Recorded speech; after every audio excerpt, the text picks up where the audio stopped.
If you want insane deals on legit PC keys from great developers, use my Fanatical link down below and start saving yourself some money. What's going on, ladies and gentlemen? Welcome back to the channel. My name is Bigfry.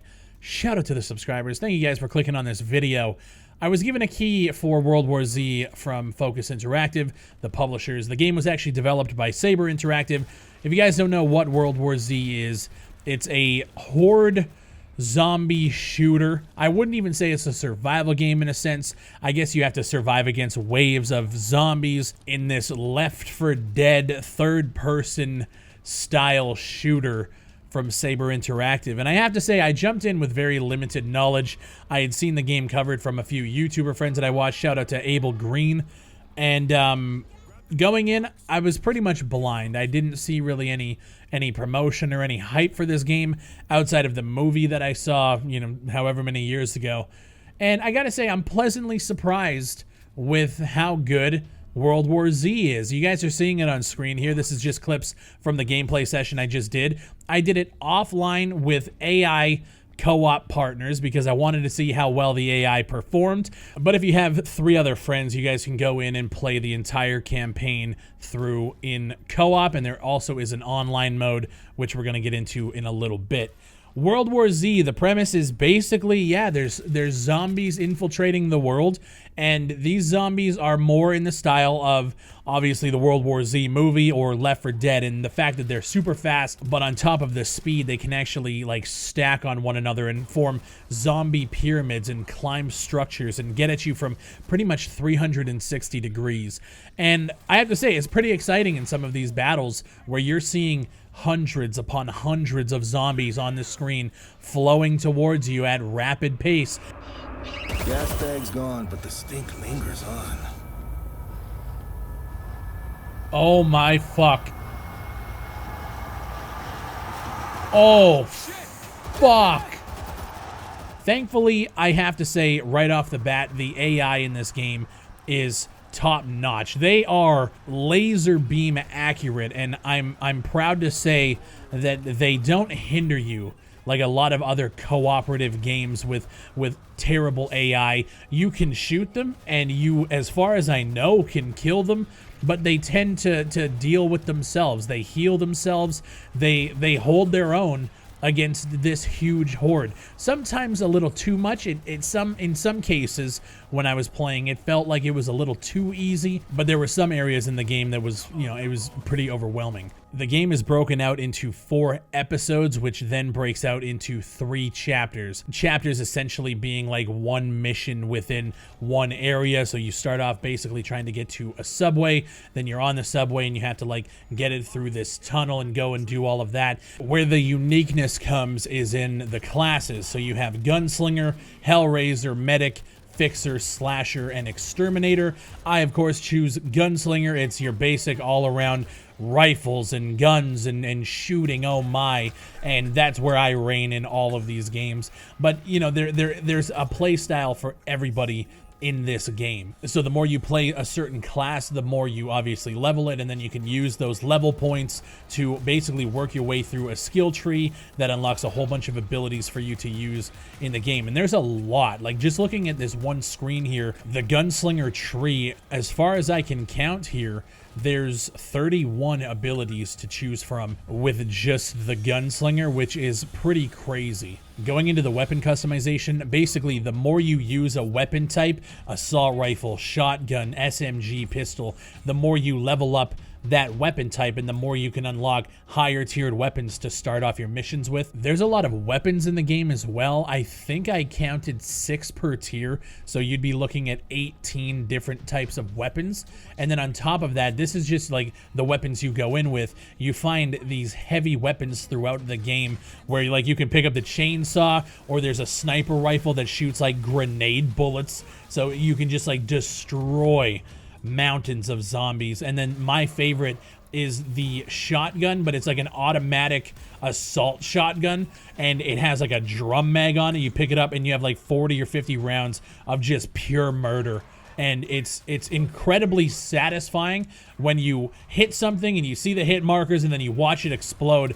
the graphic fidelity of the game, this is something I would say would be, if we were to look at this game 10 years ago, this would be one of those AA experiences made by a studio that doesn't have EA money. And that's exactly what Focus Home Interactive is.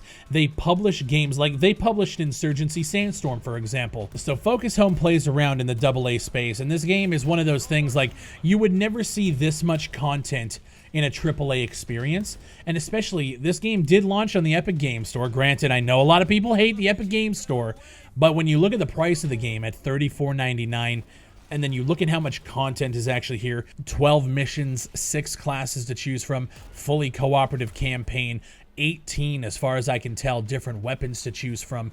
There's a lot going on in this game, and for $35, I'm really impressed with it so far. But anyways, the graphics of the game, I mean, you guys are seeing it here. The graphics as well as the performance with this many zombies and this much shit going on at once, impressive. This obviously isn't Frostbite level quality graphics, but I would say that these are really good. I'm not really seeing a lot that I could critique from that angle. Now, where I have a problem with the game, now granted, I will say for the most part, the hit detection on shooting these zombies is pretty good. Most of the time they're in hordes, so you just fire off rounds and you're bound to hit and kill something, which is fun for the most part. There are areas of the game where they try to promote a little bit of stealth in the sense you'll hear a character go, "Hey, keep quiet," and then they all pull out their silence weapons. When you're trying to creep around corners with the third person, which looks really good. You can swap shoulders and all that. I'm a third-person shooter aficionado, so I'm about to get into some technical shit. But when you're aiming around corners, or if you're trying to, like, if you're sitting on a stairwell and you can see a zombie that's like standing above and there's like a railing or something, the game doesn't do a really good job at notifying you that if you were to fire here, you're not hitting anything because you're going to be hitting the rail in front of you. The third person, they're usually in third-person shooters that I've played before, SOCOM, they usually have a little indicator saying, hey, you're aiming at something, your target will go red when you aim at a zombie that's actually living, but then if you're aiming at a rail or your gun's not going to fire where you think it's going to fire, they usually have like a little, like a Ghostbusters X or a no smoking symbol on the lower end of the crosshair or something to just notify you. There's been a lot of times where I'm trying to even go stealth a little bit, even though I don't think this game is meant for stealth. This game is meant for chopping zombies and fucking shit up. But sometimes it's fun to go in with a silencer because it is satisfying to kill a zombie and you end up shooting the fucking rail ahead of you even though it looks like your gun has completely cleared it. So it kind of gets annoying. Zombies just get notified, or you miss your shot and they're like, and then they get all fucking, you know, zombie, and it's kind of frustrating. So what I will say, they can do some changes with the third-person camera. I also noticed that if you're firing in a horde and you're backing up and you happen to have a teammate behind you, their space in your camera fucks up more often than not, and they actually a lot of the times get in the way. And then as you shoot them, they'll look over at you and be like, hey, stop shooting me. Well, bitch, get the fuck out of the way and tell the developers to make it happen. Now, in terms of the narrative, I wouldn't say that there's a huge storyline that you have to follow. And this shit isn't The Last of Us. But what I will say is they do have kind of an overarching lore to it. You meet a character at the very beginning who's like the train driver, and you have to like help him get his train going and stuff. And it's broken down in little missions where there is something that you are doing to push your characters forward in a sense. There are cutscenes, but again, it's really not a story-driven experience. The reason you're getting this game is to kill a whole bunch of zombies. Look how many fucking zombies are in this area. Now, in some of these areas, when it's like the final boss fight, they allow you to pick up turrets that you can place pretty much one around the area that you have to defend. If you make the wrong choice there and not really gauging where the zombies could come from, because like I said, they're coming 360, but there are some areas of the map, like this tunnel area that they come out of towards this train, where there's like a million.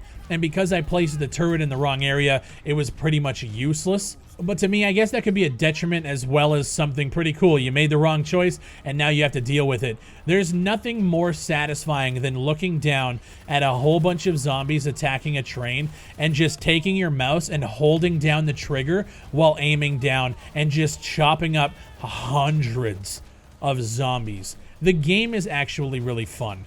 The game is $35 on the Epic Games Store, and it's really unfortunate because I feel like if this game launched on Steam, there would be so many people jumping in and seeing exactly what I'm seeing.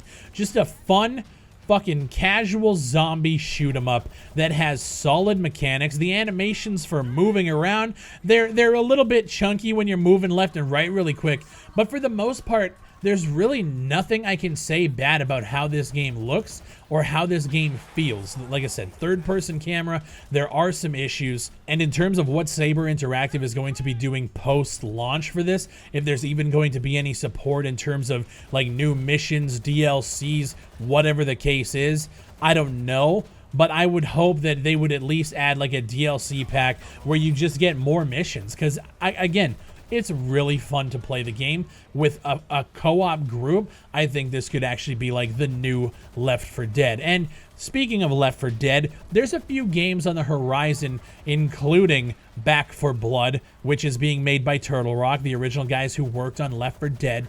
There's another game coming out that I'm going to be covering in the future that I don't believe any of you guys have heard of. This is brand new, so I'm excited to really bring that to the channel and see what you guys think. But for now, the state of the gaming industry needs AA back to produce games like this. Simple fun that could probably last you about 20 to 30 hours with your friends, ramping up the difficulty. Like I know I said earlier that it gets a little easy. You can actually go back and ramp up the difficulty if you want to.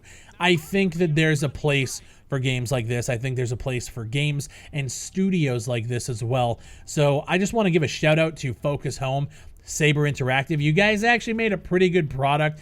As I'm running around the world and I'm seeing the sprint and the over the shoulder, it makes me long for a multiplayer third-person shooter with like a bunch of competitive modes. Oh, wait a minute. Oh, wait, yeah, you guys fucking did that too. There's multiplayer competitive game modes. And I went into it thinking this was going to be absolute trash. There's 10 classes, or 10, I should say, loadouts to choose from. There's a whole bunch of character skins, and there's like 6 modes. In the gameplay you're seeing here, I was playing Swarm Domination on a map called Old Museum. The map design's pretty decent. The game mode is essentially domination with zombies. Like, you're playing, you're capping, and then all of a sudden the zombie swarm comes, so you're fighting off other players and a zombie horde. This, like, for $35, I just want you guys to realize just how much good content is in this game. And maybe my amazement comes from buying shitty fucking early access games for $20 to $25 like on a weekly basis. So spending $35 and getting this much of an experience is like just unfathomable to me. Maybe you guys are sitting there being like, yeah, this isn't really that impressive. For me, for playing all of this garbage for so long, I'm really fucking impressed. I was just gonna do my basic jump in and do the early access type of like content where I just chop up clips of me playing, but seeing what they've put together and the price that they're offering, I understand it's the Epic Games Store. And I'm not trying to sell the game, I'm not trying to sell the Epic Games Store. I understand people are gonna instantly write it off because it's not coming to Steam, and I fucking get it. It's unfortunate that it had to launch there, because I feel like if this game came to Steam at even $39.99, I think people would pick it up and have a really fucking good time. This game has more content packed into it than 90% of games we get today, and nothing feels tacked on. I'm not playing the multiplayer seeing like, okay, they could have done without this. This wasn't really thought out. This is your basic bitch-ass multiplayer with game modes and maps that are designed around the game's theme. And I had a fucking blast. It felt like playing Gears of War and Left 4 Dead and Resident Evil 5, like all combined into one fucking game. And I just gotta say, it's about fucking time we start getting games that provide content and good content over great fucking graphics and really shallow gameplay. I gotta say, If I were you guys and you were thinking about checking this out, I know it's $40 on the console, $35 if you get it on the Epic Store. And I would say for that price, man, you guys owe it to yourselves to check it out. I hope for all the people that say, fuck it, not getting it on the Epic Store, I hope one day you guys can experience this on Steam, because I feel like you guys owe it to yourselves to even try it and support AA Studios doing it right. My name is Bigfry. If you guys could, leave a comment down below if you guys have played it, if you're waiting to play it, if you just fuck this shit, Epic Games, leave the comments down below and let me know what you guys think. All the people who say that this channel is just negative, you're a fucking asshole. And there's been a lot of people coming through lately saying that I'm a fucking asshole. Bigfry, why don't you try to make a game? Why don't you shut the fuck up, make a game that's worth a shit, and maybe people like me will give you the praise that you deserve. My name is Bigfry. Thank you guys for watching, and I'll see you on the next one.